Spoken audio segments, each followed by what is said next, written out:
Olá, amigos! Nesta semana, iremos debater com o jornalista Alfredo Bissol.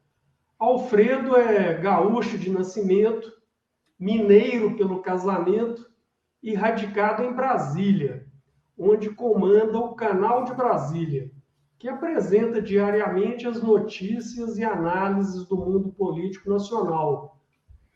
Ele usa suas inúmeras fontes no Congresso Nacional, no governo e no mundo político da capital federal. Eu sou um que acompanha lá e aconselho você a fazer o mesmo.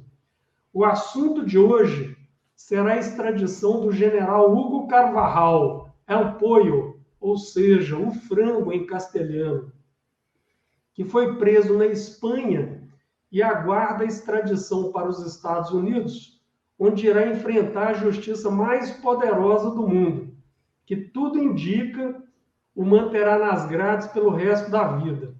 Muita gente que nos acompanha deve estar se perguntando, né? Sérgio, qual a importância da prisão deste general? Por que a grande mídia esquerdista latino-americana está escondendo essa notícia? Qual a importância dessa prisão para nós aqui no Brasil? E a resposta, gente, é muito simples. O general falou que não vai cair sozinho, que vai entregar todos os comparsas e já diz que tem provas de tudo que disse. E todos sabem que para delatar alguém e obter os benefícios na justiça, é preciso ter provas, né? Só falatório, disse-me-disse, não resolve nada. O general Hugo Carvajal é acusado de ser membro do cartel de Los Soles, que envia toneladas de drogas para os Estados Unidos, e era chefe do serviço secreto da Venezuela, né, nos governos dos ditadores Hugo Chávez e Nicolás Maduro. Portanto, não estamos falando aqui de peixinho pequeno, e sim de tubarões. Aqui no Brasil, tem muito político sem dormir, né? Ele teria citado nominalmente como tendo recebido dinheiro ilegal, possivelmente vindo do tráfico de drogas, dentre outros o ex-presidiário Lula, Néstor Kirchner na Argentina, Fernando Lugo do Paraguai, Evo Morales da Bolívia, Manuel Zelaya de Honduras, Daniel Ortega da Nicarágua e outros ladrões famosos, inclusive alguns da Espanha e na Itália. Alfredo Bissol tem investigado esse assunto a fundo. Inclusive, já entrevistou uma jornalista da Espanha, lá no Canal de Brasília, e tem muita informação para nos contar aqui hoje. Eu, desde já, agradeço a todos os seguidores que nos acompanham diariamente em nossos canais no Facebook, Instagram e YouTube, bem como semanalmente pela Rádio Clube Regional FM e pela Rádio Planet FM, que atingem mais de 20 cidades no norte de Minas. Sem mais delongas, vamos direto ao assunto. Alfredo, seja muito bem-vindo. Você é um grande amigo que eu tenho em Brasília. Obrigado por nos honrar com sua presença aqui neste programa. E minha primeira pergunta é que não é a primeira vez que o PT é acusado de receber dinheiro ilegal. E também não é a primeira vez que é acusado de receber dinheiro do narcotráfico. Eu me recordo que as Farc colombianas fazem parte do Foro de São Paulo e já houve acusações lá em 2005 de que o PT teria recebido dinheiro do narcotráfico colombiano. É isso mesmo, Alfredo? Seja bem-vindo aí. Salve, salve, Sérgio, salve, salve vocês que nos acompanham em todo Minas, né? E dizer realmente que eu gosto demais de Minas. Minas me deu tudo que eu precisava para completar a minha vida, que foi a Sandra e, com isso, uma família. Então, eu tenho um carinho todo especial por Minas, uma deferência toda especial, emotiva em relação a Minas, à cultura de Minas, aos escritores, aos poetas, aos bons políticos que Minas contribuiu mais no passado do que no presente, né? Infelizmente, a classe política de Minas ficou mais na memória e na história do que como uma alternativa no presente. Surgem novos quadros, mas é um processo lento. Bom, Sérgio, é preciso que as pessoas entendam que o PT tem sua gênese dentro do conceito do crime organizado.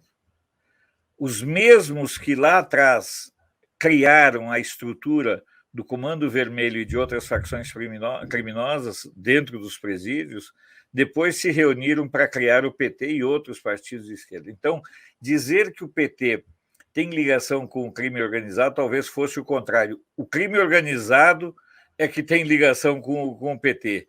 É uma inversão total. É incompreensível que até os dias de hoje o PT continue funcionando com CNPJ e milhões de fundo partidário e fundo eleitoral. O PT, visto do ponto de vista legal, não tem mais nenhuma condição de estar funcionando regularmente. Tantas são as denúncias represadas na Procuradoria aqui em Brasília e tudo mais. O próprio Gilmar Mendes, lá no passado, aí pelo 2015, 2016, dizia que o PT tinha dinheiro roubado, guardado para muitas eleições. A questão de nós olharmos a vinculação do PT e da esquerda de um modo geral com essa tendência de união com o crime organizado, a gente precisa entender como se formou basicamente a esquerda aqui na América Latina. Porque a América Latina, se nós formos pensar do ponto de vista de geopolítica, ela é um continente isolado, mas que, por ser um continente isolado e aparentemente abandonado, digamos aqui, abandonado no sentido político, a América Latina despertou a cobiça, já nos anos 60, de grandes potências comunistas. Basta lembrar que o movimento de 64 aqui no Brasil, o pessoal da esquerda, era financiado, era bancado pela China e por outras potências. A intentona comunista, Sérgio, que foi comemorada, a data passou agora no final de novembro, a intentona comunista de 1935 foi toda ela financiada com dinheiro da União Soviética via Luiz Carlos Prestes e outros criminosos. Então, faz muito tempo que a esquerda se uniu ao crime organizado. Hoje você tem os sindicatos praticamente como facções e como aparelhos realmente de posse da esquerda. Nós não chegamos ainda no estado, Sérgio, de termos aqui o domínio da sociedade pela máquina sindical, como acontece na Argentina, onde, antes do presidente apresentar uma proposta de renegociação da dívida, que está acontecendo agora na Argentina, ele foi obrigado a submeter a proposta a um conselho de centrais de entidades sindicais. Olha o absurdo que nós chegamos. Nós chegamos a esse absurdo onde o presidente, antes de ir conversar com o FMI, apresentou aquilo que seria a proposta do governo argentino, apresentou digamos, para as lideranças sindicais.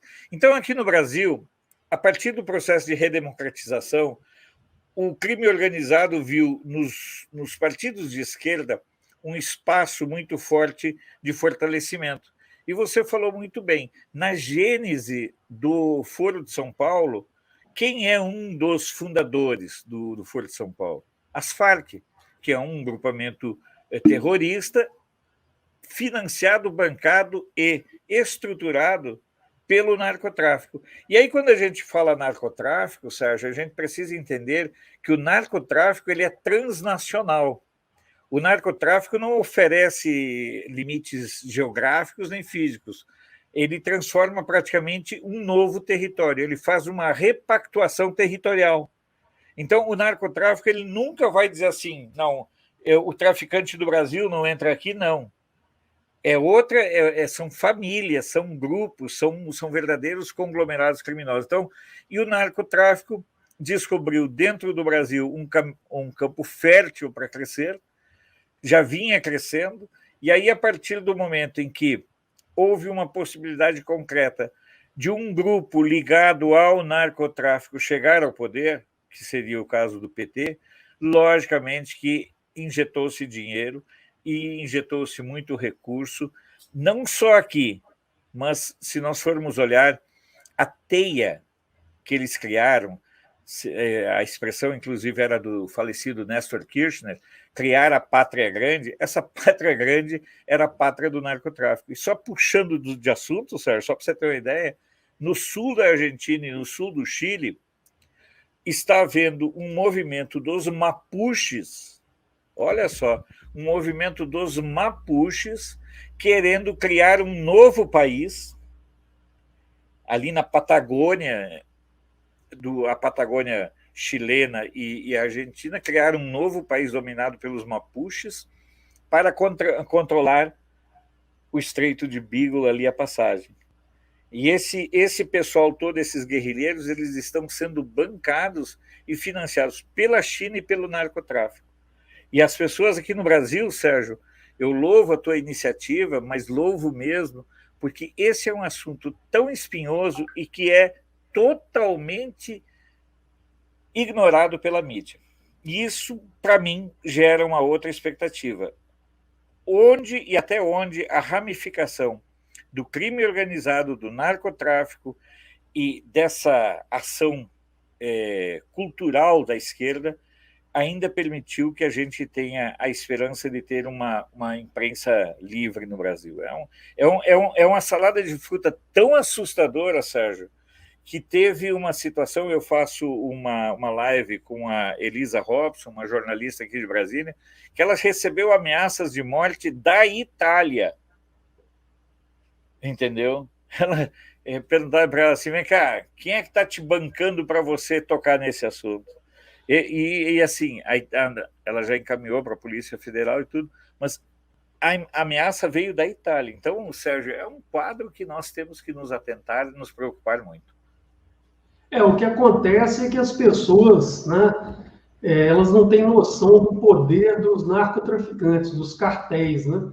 Eu sempre recomendo que se assista aquela série Narcos, que tem no Netflix, que ali você vai ter uma ideia do volume de dinheiro e dos interesses transnacionais, porque essa turma não fica restrita a um país, eles querem ter influência nos outros países também, e aí que entra a compra de presidentes, de ministros, de generais e tudo mais, né? As pessoas que não têm essa noção ficam achando que nós estamos aqui inventando novela, né? E em alguns países essa situação já chegou ao ponto de guerra civil, como é o caso da Colômbia, que está em guerra civil, né? Agora deu uma aliviada lá, mas praticamente há 50 anos. A situação também saiu de controle no México, né? E na própria Venezuela. Voltando ao assunto aqui da Venezuela, eu queria, Alfredo, que você explicasse a grandeza do personagem, né?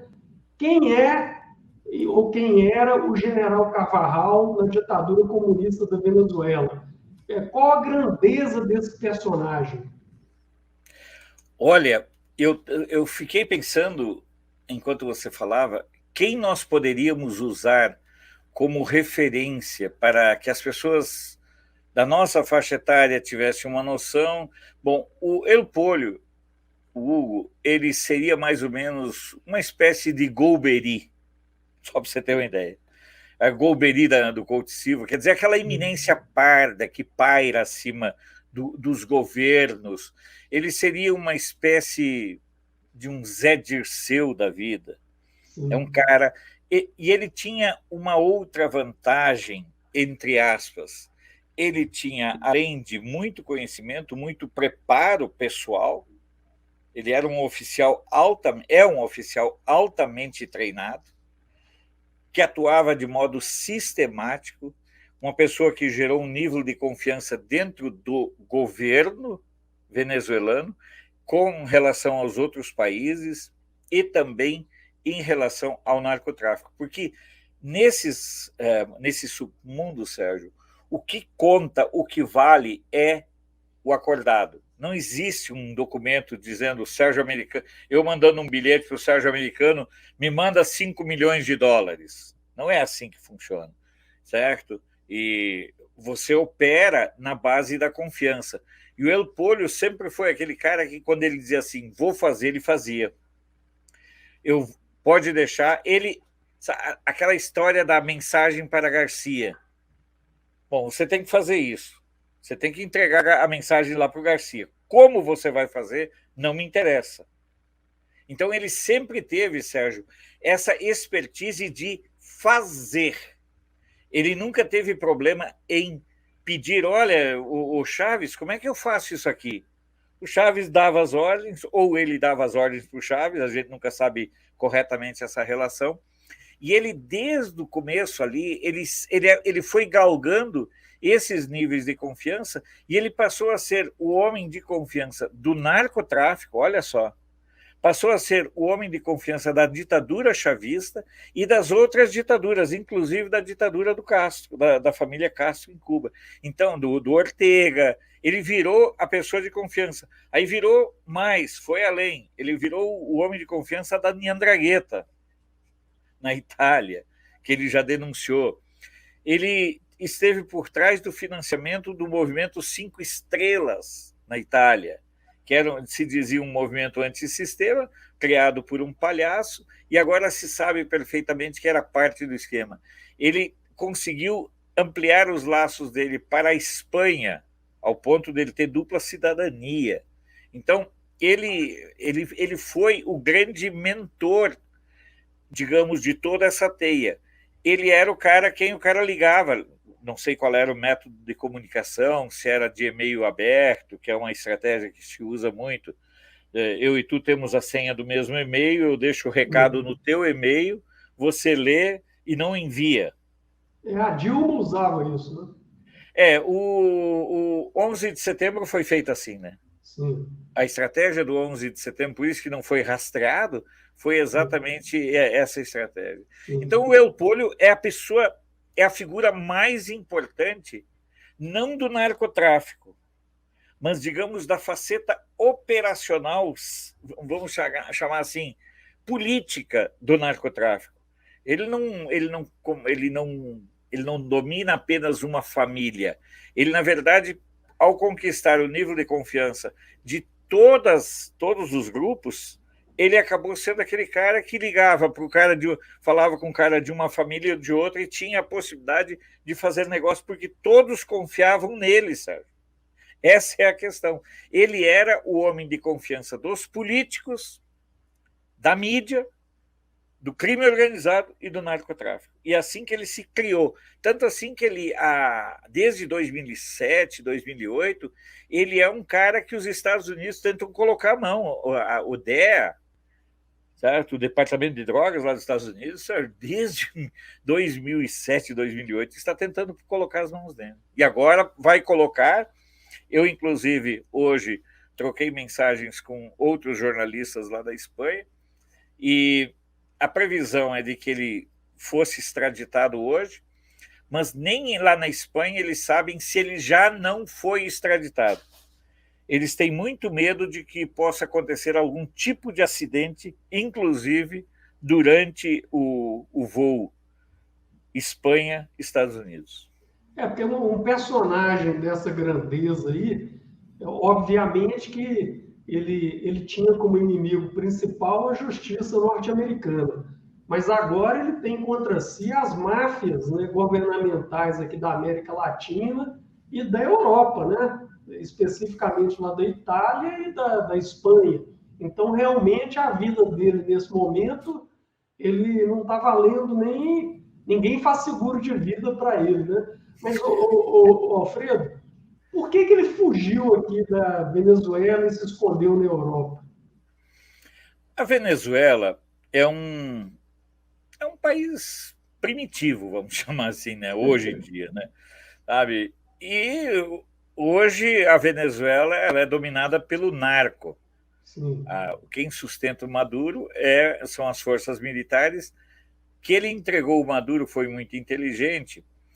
Ele entregou o controle e o comando do narcotráfico para as forças militares. Sim. Então, e ele passou a se sentir perseguido, porque na Venezuela, Sérgio, eu não tenho 63 anos, mas um cara de 40 anos entra na Venezuela sem ser notado, sem ser perseguido nem nada. E ele sabia da situação de precariedade dele. E como ele tinha dupla cidadania, ele resolveu ir para a Espanha. Mas chegando lá na Espanha, ele foi acessado pela justiça e depois passou a se esconder. Aí ele passou a ser fugitivo, entendeu? Então é uma situação que ele sabia que ele era uma pessoa, num certo sentido, uma pessoa condenada a viver aprisionado. Eu sempre costumo dizer assim que pessoas iguais ao Lula e ao Carvajal, esses criminosos que nós temos, eles se sentem muito mais seguros quando estão presos do que quando estão soltos. O Porque Lula não também, pode. né, Alfredo, eu tenho acompanhado o noticiário sobre isso lá na Espanha, e o que eu li é que ele mudava de residência a cada 3 meses, né? Justamente porque ele tinha medo de ser eliminado também pelos comparsas, né? Trocava de residência, trocava de endereço. Esses caras, quando chega num nível assim, na minha opinião, ele gostou. Isso é uma avaliação minha. Para ele, o mais seguro de tudo é estar preso nos Estados Unidos. Olha o assustador. Claro que pode acontecer o que aconteceu com Epstein, mas o normal é que lá nos Estados Unidos, tanto assim que os advogados dele, qual foi a grande questão que os advogados dele pediram? Que ele não seja condenado à prisão perpétua. A Já grande. sabe, né? Já sabe que vai ser condenado. Não, porque assim, com a idade que ele tem, se ele for condenado a 20 anos ou 30 anos, já é uma prisão perpétua. Então, os Estados Unidos disseram não, não vai ser condenado à prisão perpétua nem à pena de morte. Porque lá nos Estados Unidos, os crimes que ele é acusado não são os mesmos crimes que ele praticados em relação ao financiamento de partidos aqui na América Latina. Sim. A gente tem que deixar claro isso. Sim. Lá nos Estados Unidos, ele está sendo acusado de introduzir toneladas e mais toneladas de drogas via México e via direto Estados Unidos e lavagem de dinheiro. Entendeu? Não, veja bem, as pessoas estão dizendo para mim, mas ele lá nos Estados Unidos, então pode fazer com que o Lula seja deportado? Não.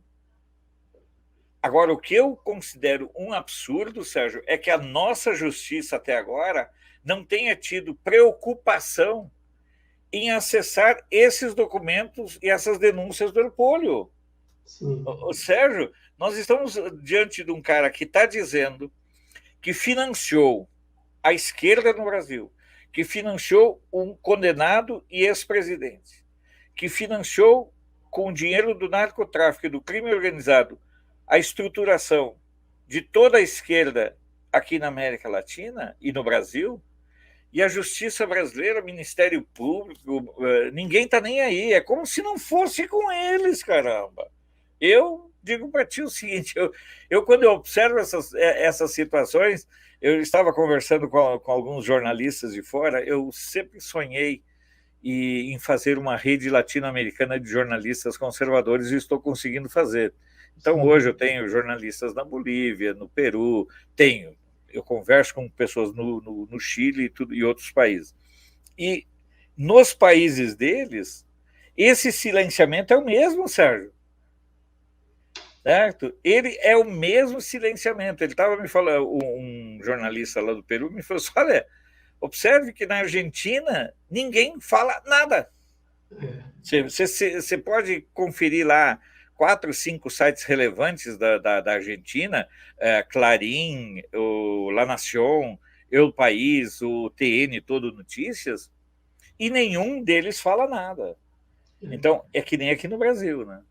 Alfredo, esse sujeito ele tem informações aí de alto valor político e criminal, né?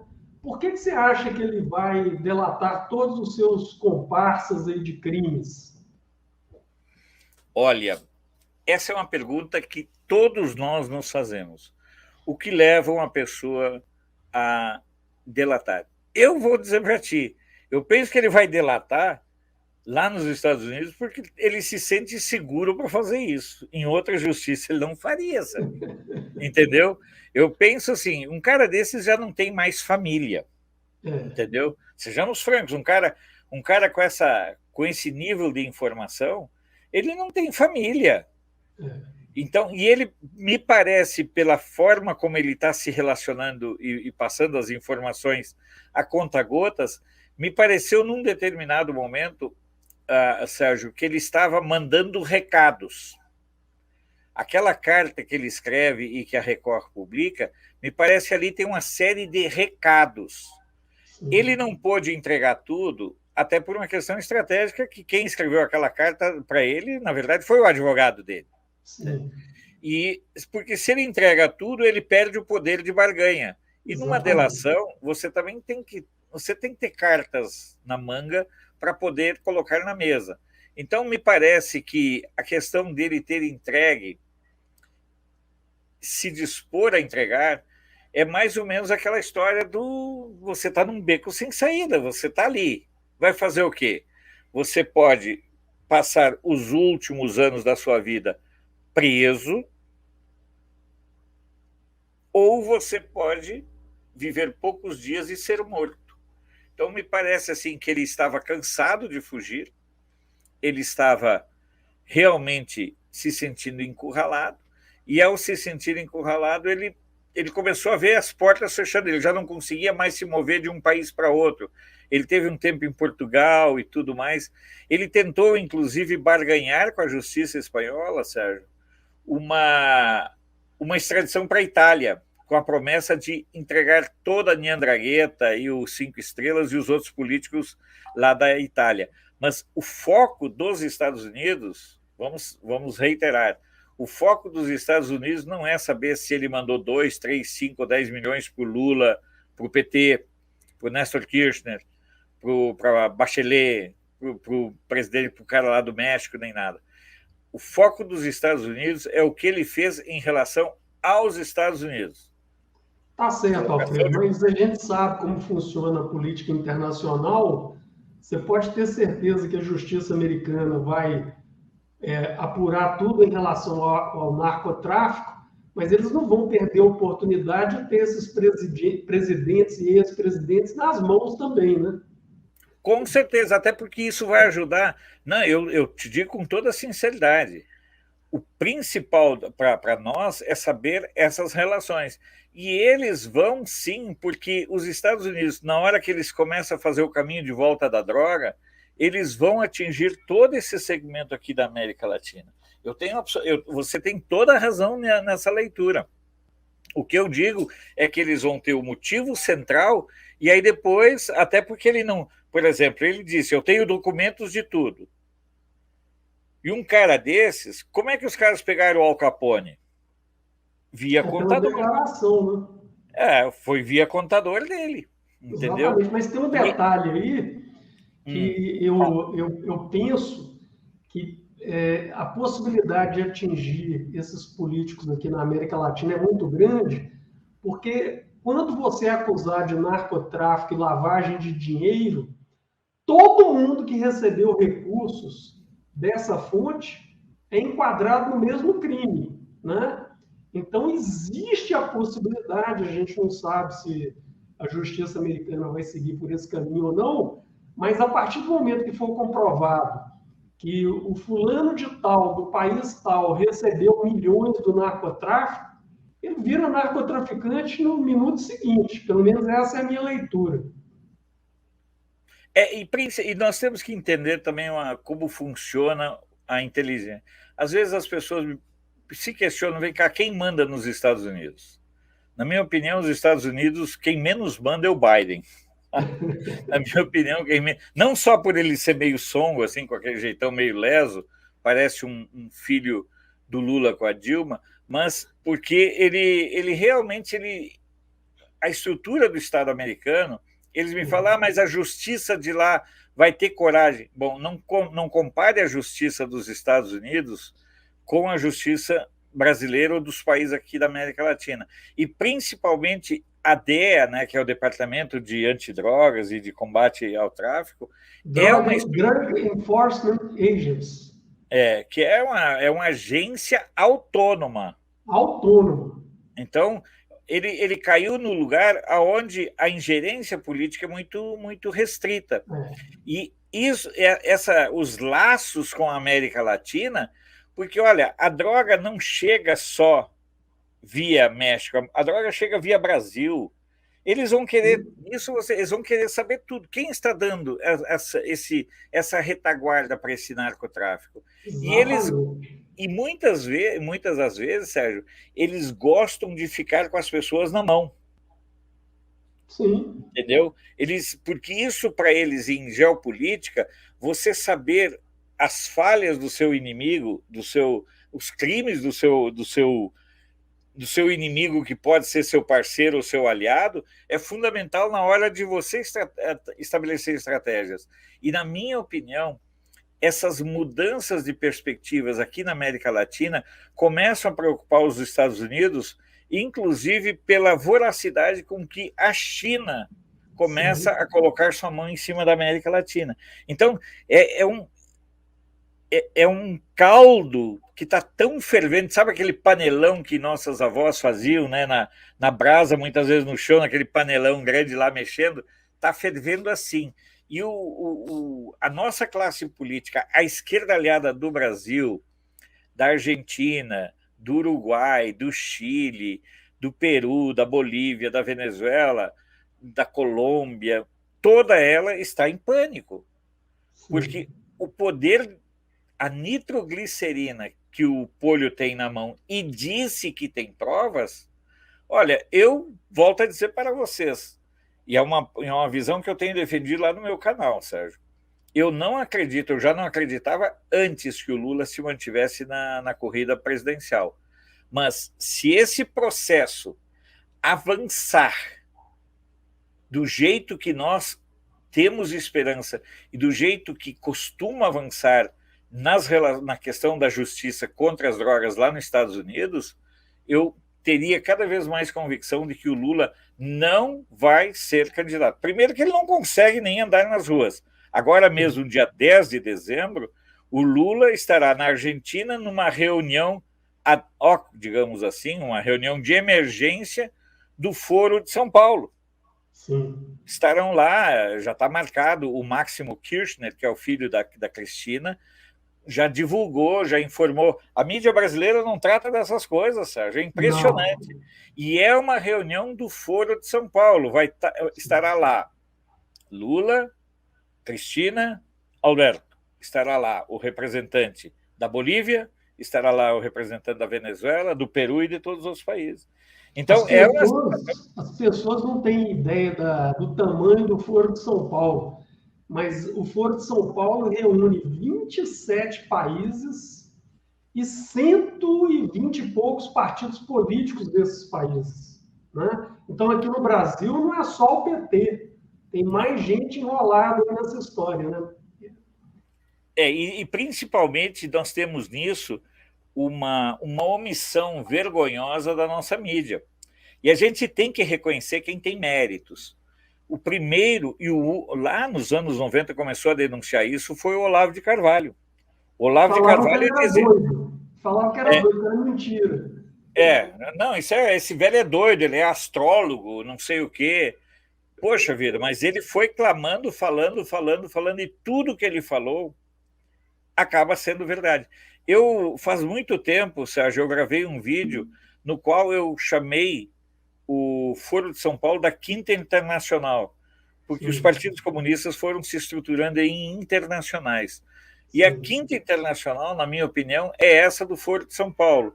E o Foro de São Paulo é estruturado no começo dos anos 90, Sérgio, e vinha, digamos assim, vai aqui, ali, acolá, mas aí quando se junta num mesmo momento histórico, o Chávez na Venezuela, a Venezuela dormindo em cima de uma fortuna em petróleo. Você tem a Argentina como celeiro de produção. Eu sempre digo assim que existem 4 produtores de alimentos no mundo, Sérgio. Brasil, Estados Unidos, Austrália e Argentina. Sim.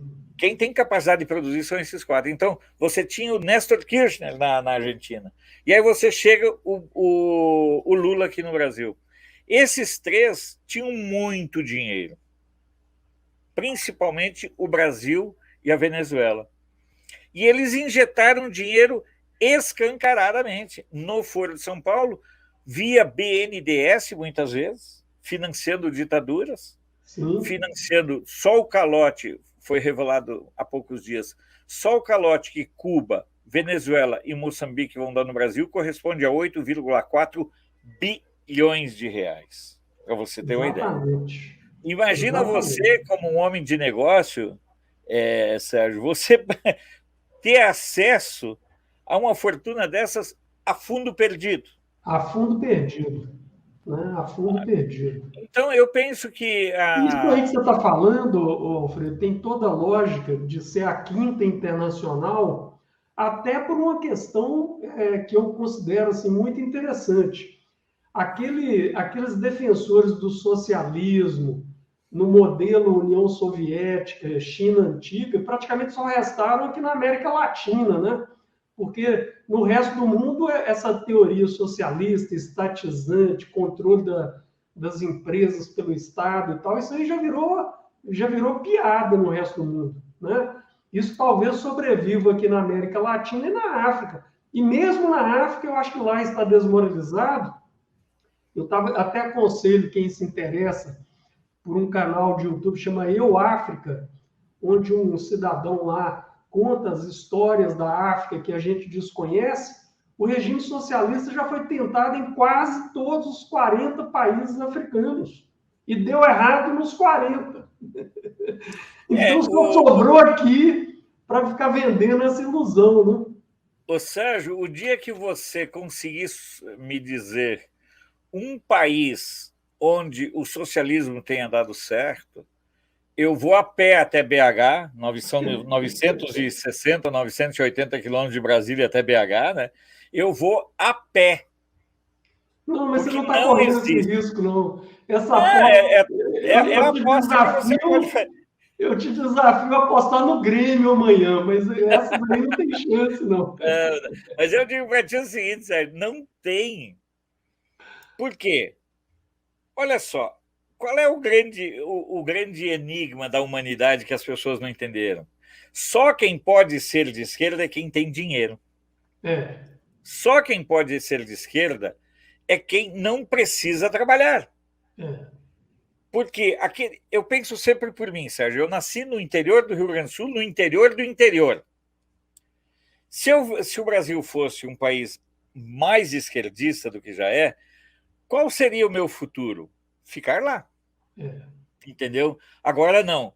Eu tenho a percepção de que todo pobre é obrigatoriamente capitalista. Porque o único meio dele sair, evoluir, melhorar, ter seus bens, sua cultura própria, é através do esforço pessoal e não através das relações espúrias que os partidos de esquerda costumam estabelecer com sua militância, porque as pessoas entram, eu sou militante e vou ascender. Nada, a escada ela só anda do último degrau para o cemitério, entendeu? Ela nunca chega embaixo. Observe como são... Olha a nossa esquerda, Sérgio, aqui no Brasil. Olha a Idade Média. Olha Cuba. Fidel Castro ficou no poder 60 anos. Só quando morreu é que entrou o irmão. E agora botou um palhaço dele, o Canel. Exatamente. Olha, eu tenho histórias, eu tenho amigos, eu tenho 2 jornalistas aqui em Brasília que são cubanos. Sim. Aqui tem vários cubanos morando aqui em Brasília. Tenho, na verdade, um jornalista e um médico. Sim. E que também é jornalista, esse médico. E aí o que acontece? Ele contando as histórias de Cuba, você fica abismado. Por exemplo, para as pessoas que não conhecem Cuba, Cuba é pior do que tudo que você possa escutar. Não existe combustível. Teve uma época, Sérgio, que um empresário brasileiro pediu para mim para eu avaliar eu tenho uma revista de turismo, né, Sérgio? E que eu fosse ver a possibilidade de conversar com a Embaixada de Cuba para abrir uma empresa deles lá, uma churrascaria na zona turística. É uma rede grande aqui do Brasil. Olha, depois da 3ª reunião nós desistimos. Eles me pagaram, né, a empresa me pagou, e desistiram, porque Cuba não tem energia elétrica. Primeiro. Cuba não produz um prego. Sim. Os talheres teriam que vir da China, o cimento, os tijolos. A carne teria que vir do Canadá. O sal teria que vir de outro lugar. A única coisa que eles diziam é o seguinte: mão de obra somos nós que indicamos. Eles ficariam com 50% e a empresa ficaria com 50%. Mas aí eles avaliaram que era totalmente impossível imagina você operar nesse sistema, onde você não tem nada. Hoje, em Cuba, os turistas ainda têm acesso a ônibus e aquelas motos que andam com uma coisa que parece um coco. Sim. Mas o povo de lá, Sérgio, está andando de carroça puxada a boi e cavalo. O Alfredo, meus filhos, quando entraram na universidade e começaram a me contar como que Cuba era maravilhoso, tudo funcionava e tudo mais, eu, há 4 anos atrás, falei, já que lá é tão maravilhoso, vamos passear lá nas próximas férias, né? E passamos 2 dias em Havana. Se você mencionar governo cubano, socialismo aqui em casa, você apanha. Porque eles ficaram chocados. Eles ficaram chocados com a miséria, com a situação do povo cubano. Assim, é uma coisa que o povo cubano não tem nada a ver com o governo. O povo cubano é um povo igual ao brasileiro, um povo, né, muito magnífico, alegre, feliz. Ô, Sérgio, imagina se eu vou te contar algumas historinhas rápidas de Cuba. Por exemplo, eu tenho um amigo meu, esse não é nem o jornalista, nem o médico, que a família dele está morando lá. A mãe dele já está com quase 90 anos. A mãe dele está proibida de morrer, porque o imóvel está no nome da mãe dele.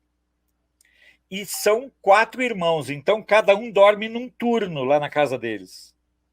A família dorme enquanto os outros ficam trabalhando ou estão na rua. E no dia que ela morrer, ela acaba o Estado pegando de volta o imóvel. E aí o que acontece? Muitas pessoas morrem, aí eles pagam para um traficante dar sumiço no corpo da pessoa para eles não serem, porque você só enterra o corpo mediante autorização do Estado. Sim.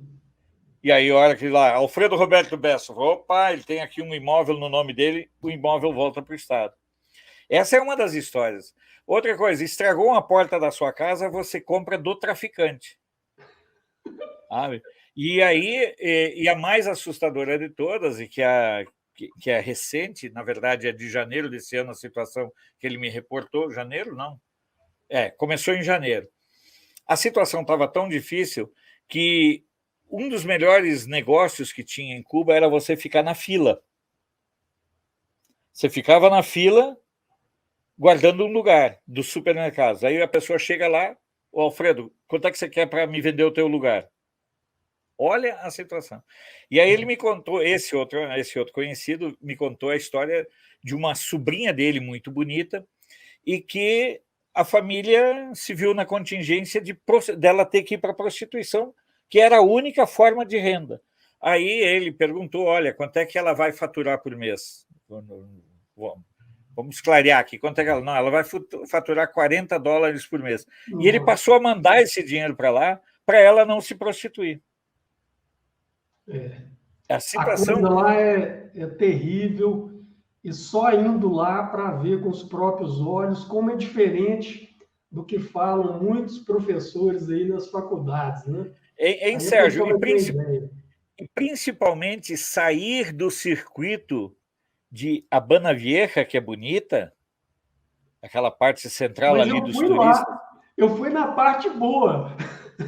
E você já achou tudo? Imagina, então, se você for, por exemplo, na periferia, onde é que as pessoas vivem. Não, é horrível.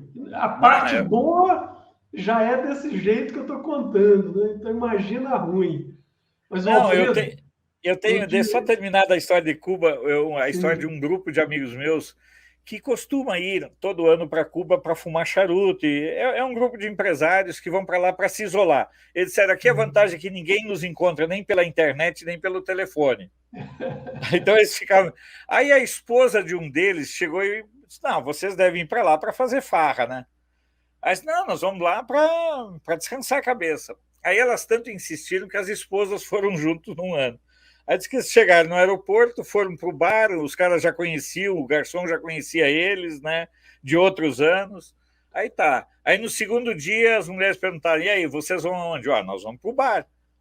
Aí disse que no fim do segundo dia as mulheres se reuniram, não, dá uma passagem aérea aqui para a gente, que a gente vai para o Panamá, e do Panamá a gente vai para os Estados Unidos, porque não tem nada para fazer em Cuba. E só para terminar o assunto de Cuba, que é uma coisa, é algo assim assustador, no turismo, que ainda é um das fontes de renda, junto com a exploração a escravidão do mais médicos e outras estratégias de escravidão que eles têm, no turismo, basicamente, trabalham os brancos. Sim. E não trabalham os nativos. E uma menina aqui de Brasília, aqui do entorno, ela foi fazer medicina em Cuba. E aí, quando ela estava lá, a cada ano ela voltava aqui, a gente comprava caixa de charuto e fazia feijoada aqui em casa para ela, porque a família dela é amiga da gente. Os cubanos pediam, como ela era branquinha e tudo mais, Sérgio, os cubanos pediam para ela entrar no hotel e roubar papel higiênico. É assim. Mande seu esquerdista, seu amigo esquerdista para Cuba para ele viver lá. Ele vai ser curado. Né? Agora, o Alfredo, eu sei que você tem um compromisso agora, eu vou te fazer a última pergunta, que é uma objeção que vai aparecer aqui nos comentários e tudo mais, né? É porque a turma aqui no Brasil sabe que a justiça funciona em cima de você, em cima de mim, em cima do povo em geral, né? Mas em cima dos grandões aí, principalmente da política, dos grandes traficantes, a coisa é bem deficiente. Dá para você comparar a possibilidade da justiça norte-americana ser molenga com esses poderosos, assim como a nossa é molenga com os nossos poderosos? Em hipótese alguma. Não acredito. Não acredito, até porque, como nós falamos, existe uma autonomia, primeiro, do DEA, da agência. Essa é a primeira questão, Sérgio. Sim. Existe uma autonomia total. Segundo, os Estados Unidos hoje enfrentam uma guerra muito grande. A gente tem que explicar semanticamente, por exemplo, lá nos Estados Unidos, os democratas são chamados de liberais. Sim. Certo? Então, quando você vê que eles falam liberais, não são os esquerdistas. Exatamente. E eles lá, os americanos estão assustados com o crescimento do crime por conta da implantação de pautas e agendas dos Dems, dos democratas. Sim. É a questão alguns estados nos Estados Unidos, por exemplo, não consideram mais crime, furto, delitos que impactem até $1.000. Sim. Isso gerou uma situação, Sérgio, assustadora, realmente apavorante.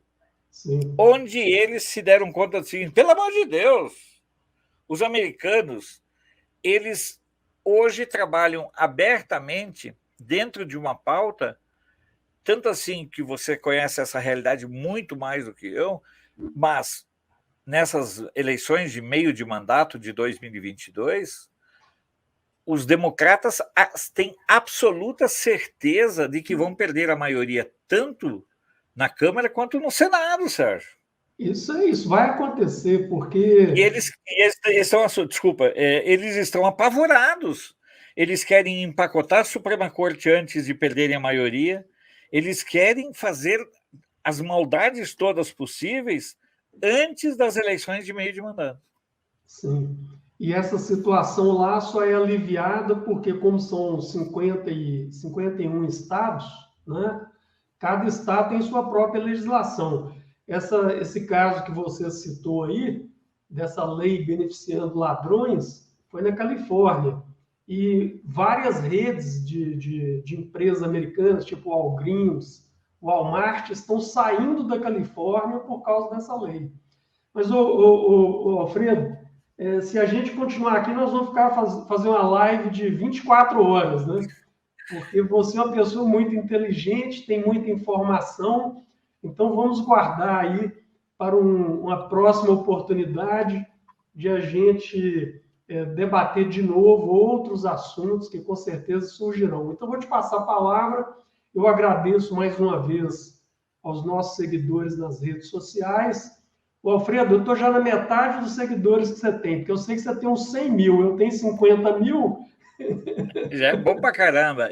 Nós estamos com 107 mil no. Eu trabalho basicamente no YouTube. Como eu trabalho sozinho, sim, eu não trabalho eu gostaria de trabalhar no Twitter, ou como diz o americano, Twitter, no Instagram, mas eu trabalho centralmente no YouTube, nem no Facebook. Eu tenho, lógico, se vocês quiserem, @canal de Brasília, eu estou em todos eles.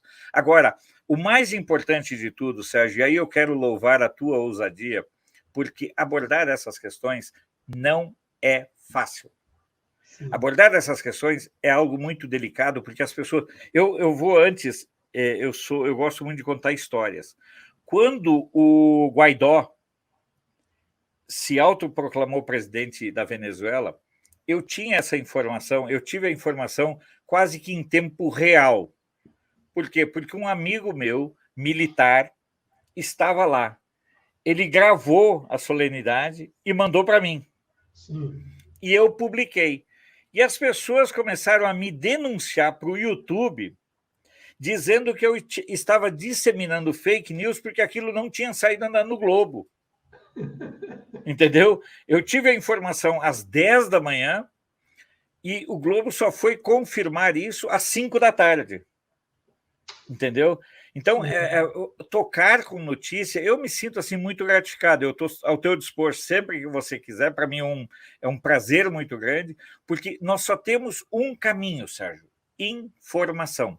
Massificar a informação. Então, se você acompanha a rede do Sérgio, as redes sociais, se você está nos acompanhando pelas emissoras de rádio, eu sou fã de rádio, eu venho do rádio, comecei a trabalhar em rádio com 14 anos. Então, se vocês quiserem acompanhar, procurem lá Canal de Brasília no YouTube. E tenha certeza, Sérgio, que essas sementes que nós vamos plantando, elas vão sim frutificar, vão sim redundar numa mudança de paradigma e numa mudança de percepção e compreensão de tudo que está acontecendo. E nós temos sim o compromisso com a inquietação. Nós temos que ser inquietos, buscar a informação. Infelizmente, no Brasil, a nossa velha mídia morreu de esclerosada. Agora, existem grandes alternativas de comunicação e os canais e as redes sociais, e é por isso que muita gente, o ministro Barroso se manifestou recentemente, o Moro é a favor, e até mesmo o Jumento, eles são a favor do controle da mídia, das redes sociais. Por quê? Porque as redes sociais estão reinventando o conceito de liberdade. Então, eu te agradeço muitíssimo, Sérgio, muitíssimo mesmo. Conversar contigo é sempre uma satisfação. Me lembro do nosso almoço aqui em Brasília. O restaurante já fechou, entendeu? Foi engolido pela crise desse trem que está aí, mas eu espero que você esteja logo aqui em Brasília para a gente conversar, e sempre que você quiser interagir, conversar, eu também vou te convidar para você estar no canal, para que a gente possa ampliar as nossas vozes. Nós não podemos ser mais alguém clamando sozinho no deserto. Nós temos que unificar nossas vozes. Um bambu sozinho se verga e se quebra. A partir de 2, 3, ninguém toca. É isso aí. Tá bom? Um abraço a todos e muito obrigado.